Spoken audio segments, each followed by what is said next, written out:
Warning, this episode contains adult language, mature situations, historical family drama, mysterious powers, a cruel but kind love interest, the latest manga news, and a protagonist that you want to root for. Remember to like, share, and subscribe. Listener and viewer discretion is advised.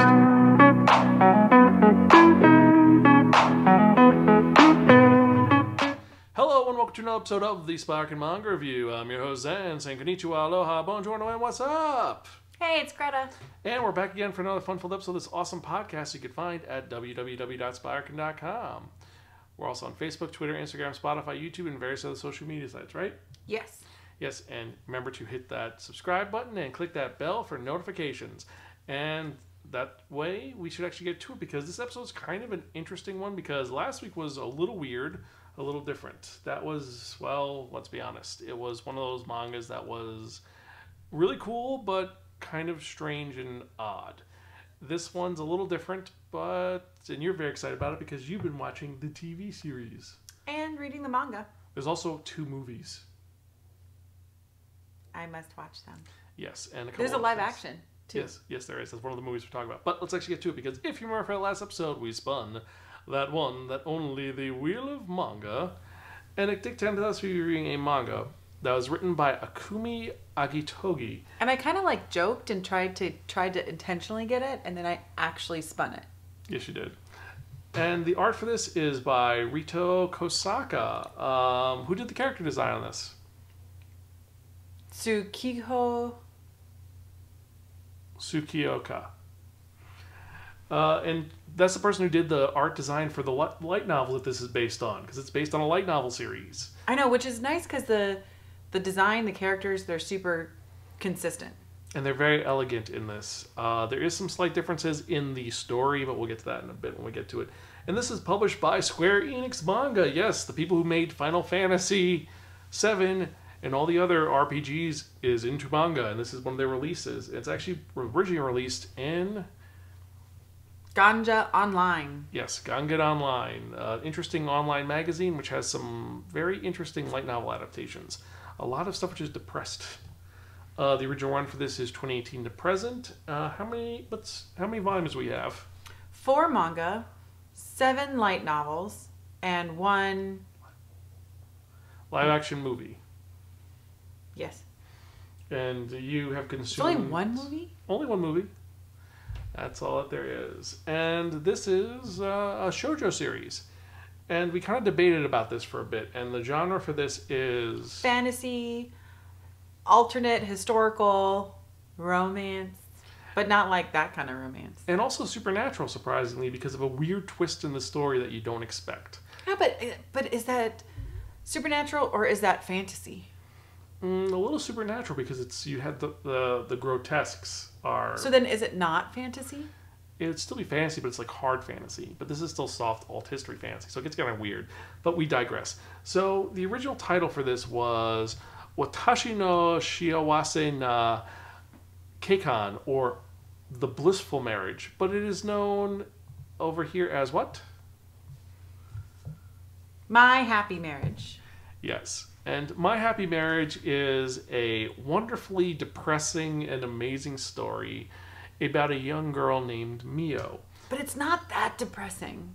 And Mio's situation is kind of rough because, let's be honest, Mio, when we open up in the manga, she is presenting herself to her new husband-to-be, Lord Kudo, who is a captain in the military. And this manga takes place in an alternative 1800s. Yes.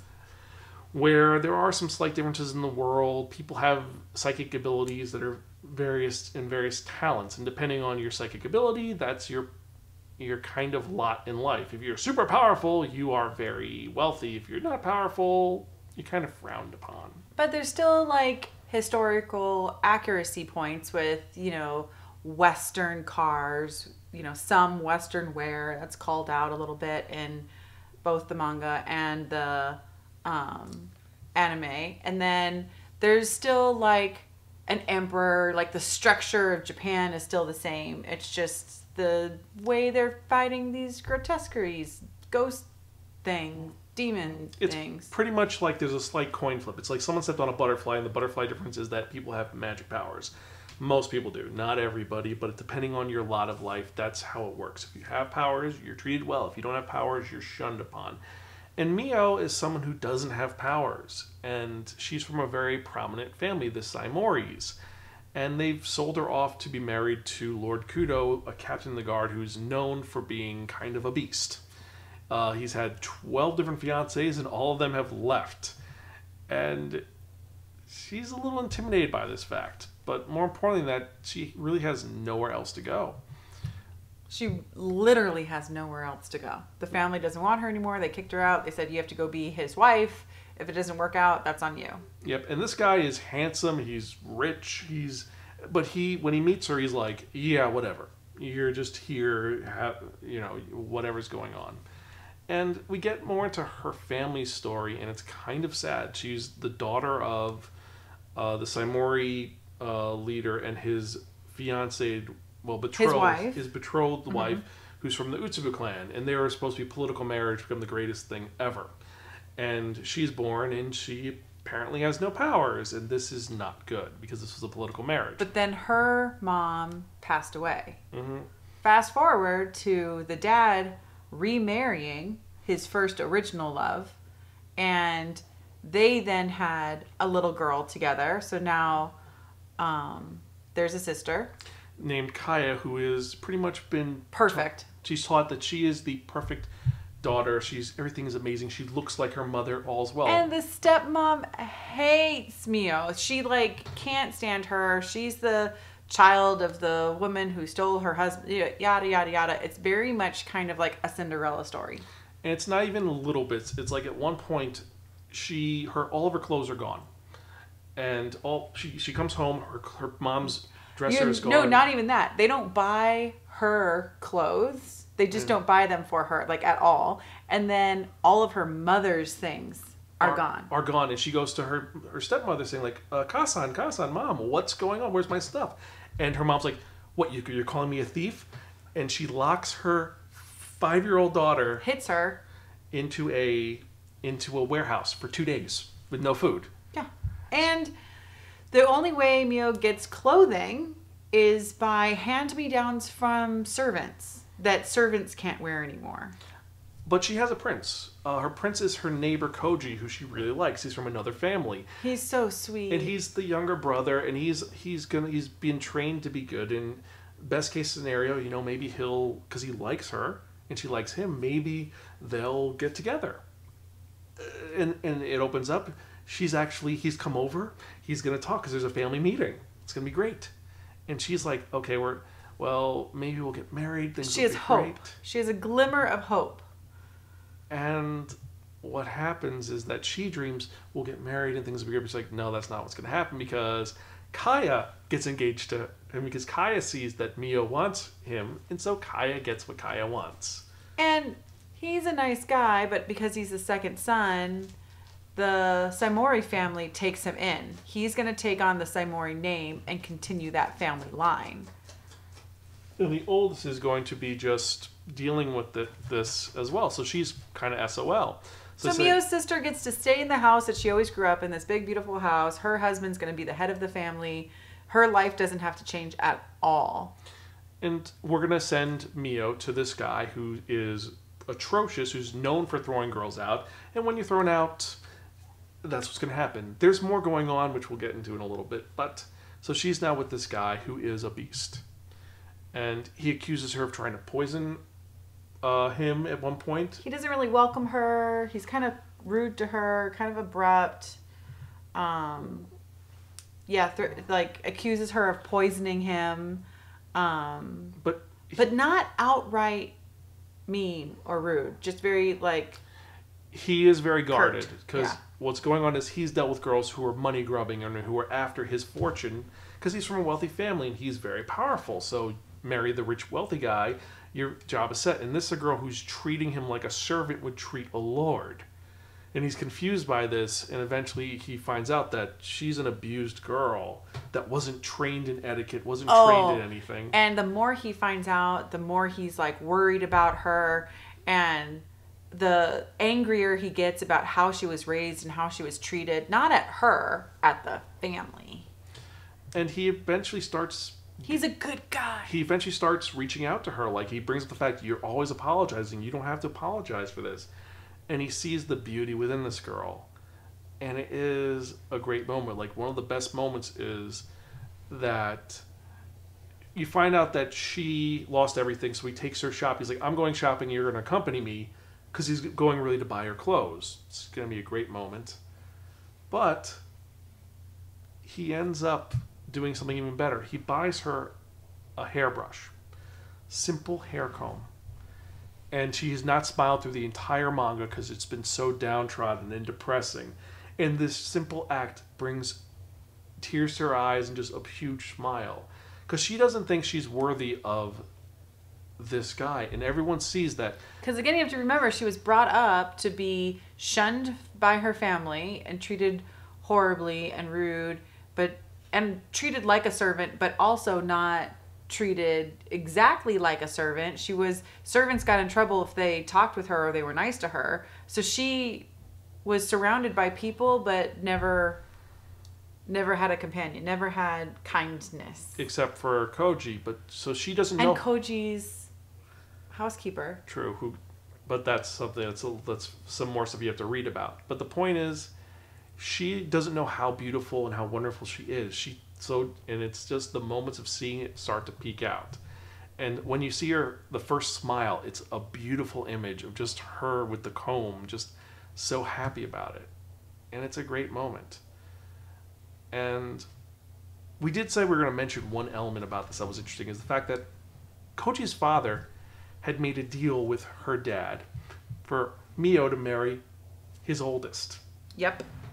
And because... Which is still the same in this time period. Like, the oldest son is a better catch than the second son. Like, that's a thing. Like, she loves the second son who's marrying him, but it's like, she could have done that. But no, he wants the oldest because he realizes her family blood, which there's stuff going on, is really important. And her dad's, like, is stupid about it. Like, theoretically, Mio's way more... powerful, important, like marrying a secret princess. It's kind of like there's an anime from a couple years ago where it was called Maburaho, where the whole thing is it's about a world where everyone has spells. It's how powerful they are, and the main character's spells are, it's how many spells you have. That's your entire life. When you hit 0, you die, and the main character has only 7 spells. And he's like, this guy's useless. He has no power. But the problem is that the 7 spells are distilled from huge family, so he is super powerful. Like, he just does one spell, it covers the entire city. Meanwhile, someone else is like, I have 100,000 spells, and they're just like little like bursts. Ting, and ting. The thing is, whoever marries him, their kid is going to be super powerful. And this is the same situation where her kids could be super powerful. There's more going on, but there's a phrase in there somewhere where they literally say she could be the goose that lays the golden egg, meaning her child could be the best of the best. The best of the best of the best of the best. And that's the thing. And this series is surprisingly addictive. It is a slow burn. Don't get me wrong. It is I can talk about this all day. This is one of my favorites. It is a super slow burn. It takes a while. But there's little rewards you just keep wanting to read it. And like I said, there is other elements going on because there's currently an invasion of these creatures called grotesques, which... grotesqueries. Lord Kudo's platoon fights. So we have this whole war element going on, and all the characters with their powers. There's a couple of psychic battles as well. And Lord Kudo's a total... Can I say badass? Yeah. He's a total badass where he can completely destroy... Like, he's so powerful, you don't even really realize it, but he can fight against these things, destroy these things, really protect Mio, like... Yeah, he is someone who is calm when he needs to be, but when he lets himself go, that's volume 3. We're not going to get into that. But overall, the manga story is amazing. Now let's actually get into the... And it's really pretty. Let's get to the tankobon. It's actually a smaller tankobon than you expected. It's actually really small. Yeah, so it's pocket size, so you can put it in your purse and take it with you wherever you're going. You can go outside to a different coffee shop and read this there. It is, and it's thin, and it's actually a little bit smaller than the actual light novels, which are the same size, and it's got this very elegant look to it. Has a really nice hand feel to it. Yeah. It's like a delicate, light matte finish. Unlike with last week with Togo Oh, we have a cat who's bothering us. Not bothering, joining. She's joining in. She likes this story as well. No, her favorite is still Japanese cat history. That is her favorite. Yes. That's her favorite show to watch. She actually will sit down and watch it. But we digress. So let's get back to this. So happy marriage, well done. It's beautiful artwork, and I do like the artwork for all the characters, and it is true shoujo, as we showed earlier in the images. Kudo is a bishoujo. He looks very feminine, but he is like that. But it's also like supposed to be part of the storyline that he's strikingly good looking. But that's the bishoujo element, is that all the men look beautiful. There's no one ugly in this at all. But that's why women want to marry him, not just because he's powerful and he has this great job, but he's also attractive and wealthy, and like he literally has everything going for him. Except his personality, where he's supposedly mean. But it's just that he doesn't want to be fawned over. He's not superficial, and he doesn't appreciate those who are. So, no spoilers. We were not going to go any further because it does get into some other elements. There is... and private message us if you want to know more. Comparatively, though, to the light novel and the anime adaptation, this one is the middle ground, because if you read the light novel, the abuse that Mio deals with is a little more intense. The anime actually tones it down severely comparatively. It's still bad, but it's not as bad. It's like, oh, she did this. Oh, she smacked her. Oh, she got something. It's not like... But when bad things finally start to happen to bad people, you're like, yeah, you deserve it. True. You do have to do with that. So, but anyway, so... Should we rate it? Yep. Actually, we're going to get to that. So the production quality is great. Art style is really well done. I think that it's faithful to the light novel's design. And let's actually get to it. So out of our rating, I know what you're going to give it. You are going to give it the highest rating of really, really, really cool. Right? I'm even going to go and say, stop what you're doing right now and go buy this. That's what you're going to be giving it? Yes. And my opinion on this is a little bit different, because I like this. I really do like this a lot. However, I think that the light novel does it better.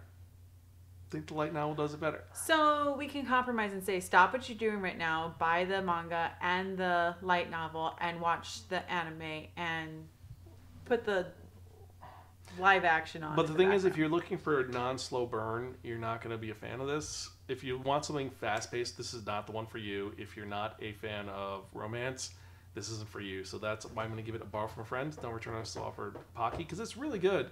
It's an amazing story, and I like that it's in the Taisho era, and the magic system is great. It's just the slow burn will drive some people away. I love it. I enjoyed it. I've already read up to the third volume. I love it. I think that the slow burn pays off in turn. Every single chapter there is something sad, something good. You move forward. I feel like it's not a slow burn. It's like that continuous teaser. It just keeps inching forward. There's reward around every single corner, every single page. For me, that's a good point. My thing is, I went with the 3-chapter rule, and that's where it kind of gets a little weird. But it is what it is. Clearly, I'm the target audience for this. But if you've read this, or you are wondering how it is, if you enjoy this, let us know. Email us at Xan@Spiraken.com. You can tweet us, let us know your thoughts. Or you can email us on Twitter X at x.com/@Spiraken. We're working on a Mastodon site right now and some other things as well. Or you can leave comments down below if you're watching on the YouTube channel. And with that in mind, let's actually get to something a little more fun, a little more different. We're going to get to the actual manga releases for the week. And we've got some fun ones this week. Let's get to it. So, for this week, we've got some really unique stories that came out this week, starting off with Ayakashi Triangle Volume 5. This series, it recently ended. Actually, this week they said the series is officially done. So we're going to catch up, and then that's it. After that, for those of you who are really crazy, what came out this week for all the nuts? Chainsaw Man box set. Yes, the box set for all of Chainsaw Man. So if you like Chainsaw Man, you will buy this. Its MSRP is $300, but I think that everyone wants it. It looks beautiful. It's got that awesome cover of Denji and Power on it. I still would have loved to have seen the scene where Power gets stopped by the cops, but digress. Anyway, next we have Kimetsu no Yaiba, Demon Slayer, The Corpse Records light novel, which goes over all the characters. It's a character guide for all of the different characters in Demon Slayer that are not demons. Yep. Kind of cool, kind of different. Actually, even has a whole subject about the people who work in the background, including that one guy who just has been trying to save Tanjiro so much and has failed miserably because they treat him horribly. Next, after that, we have... Even dogs go to other worlds. Life in Another World with My Beloved Hound. Volume 2. If you are a dog fan, you will like this series. I've looked at it. It looks fun. The fact that they turned the dog into a Fenrir when he's actually just a little puppy is kind of hysterical. Next, we have The Return of Kenshiro. Yes, Hokuto no Ken, Volume 10. We're getting near the end of the series, ladies and gentlemen, and it looks amazing. This series has been great. This is one of the best releases we've had from Viz in a while. The hardcover looks great. Anyway, next, we have... Homunculus, the Omnibus, Volumes 3 and 4. Still one of my favorite series, really enjoyable, and it's one of those ones that's just completely crazy with what is going on. This is one of my oldest reviews. I reviewed this all the way back in episode 35 of the manga. The manga review. I may go back and redo it again. We're gonna have to wait and see how it comes, but this gets more crazy. The artwork is more insane, and I think this one is a little more pervy, but I digress. Next, we have I Can't Refuse S, Volume 1. If you like porn, this is for you. Then we have Arena the Vampire Cosmonaut, the light novel, Volume 6. This is a continuation of the alt history where vampires decide to help the Russians colonize space. Yeah, enough said. Then we have Jujutsu Kaisen, the official anime guide, Volume 1 of Season 1. So this is an anime guide for Season 1, kind of similar to the Kimetsu no Yaiba Corpse records, but this is specifically for the anime itself. Next we have Might As Well Cheat. I got transported to another world where I can live my wildest dreams, Volume 6. This one, it's made by the same person who made Reborn in Another World as a Space Mercenary, so I'm kind of on the fence about it, because that was pretty trashy. But the art style is the same one who did I'm an Evil Lord of an Intergalactic Empire, so art might be great. Kind of on the fence about that. Anyway, what is next? Wildest Dreams. Oh, sorry. Raven of the Inner Palace. The light novel, Volume 3. Yes, if you've heard about this series, we've talked about it, how the anime is a little odd and unusual. It gets there.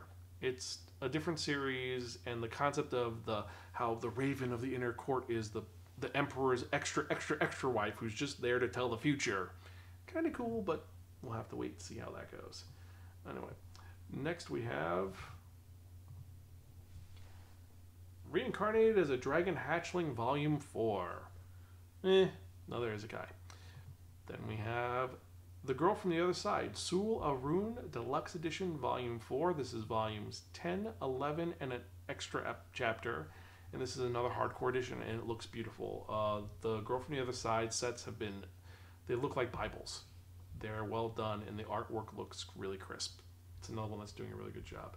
And then last and certainly not least, we have The Strange Adventure of a Broke Mercenary, Volume 9.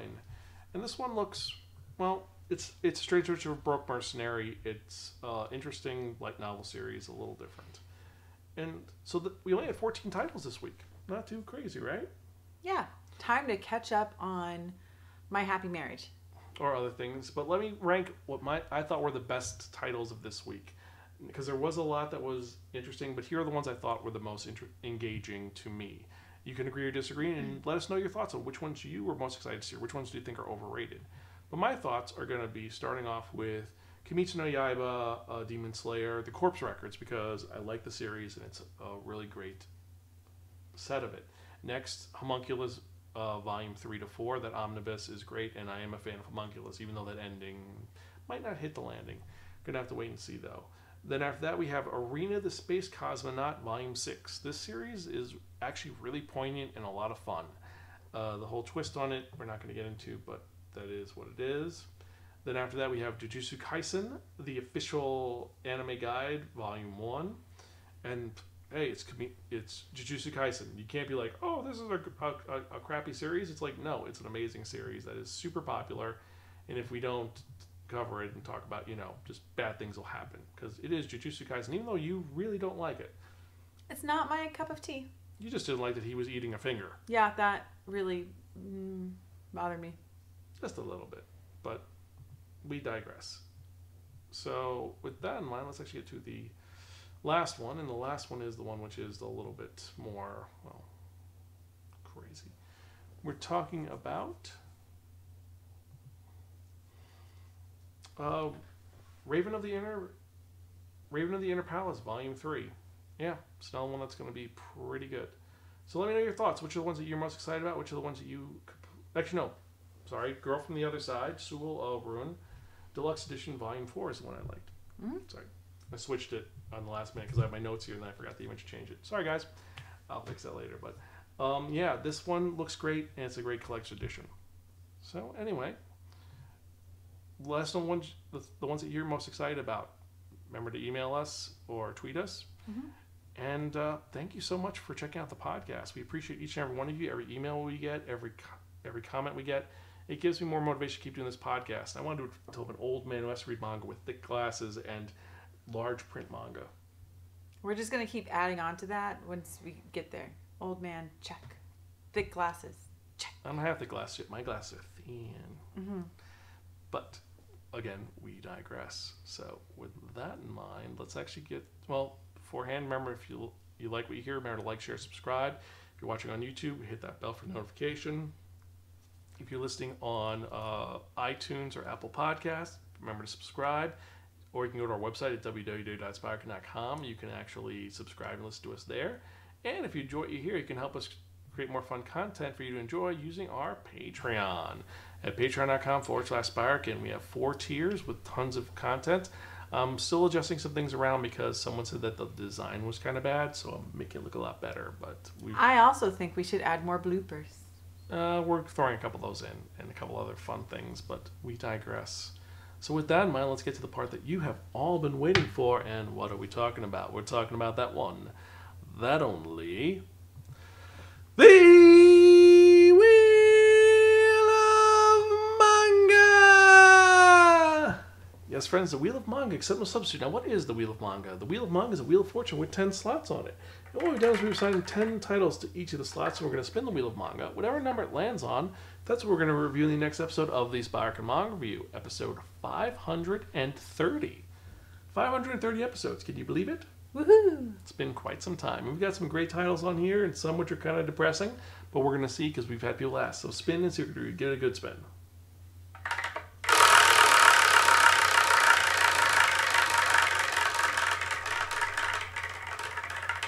I actually know the one I'm hoping for, and I don't think I'm going to get it, but we're going to see.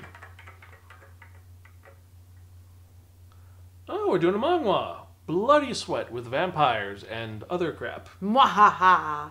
Not other crap. It's actually really good, apparently, but it is a color manga. It is actually a webcomic. Manhwa. It is a Korean manga. Is it going to be good? Is it going to be bad? Well, we're going to have to wait and see. We're going to find out. But with that in mind, as usual, I am Xan. I'm Greta. We're Gonzville. Catch you guys next time, and keep reading manga. See you later.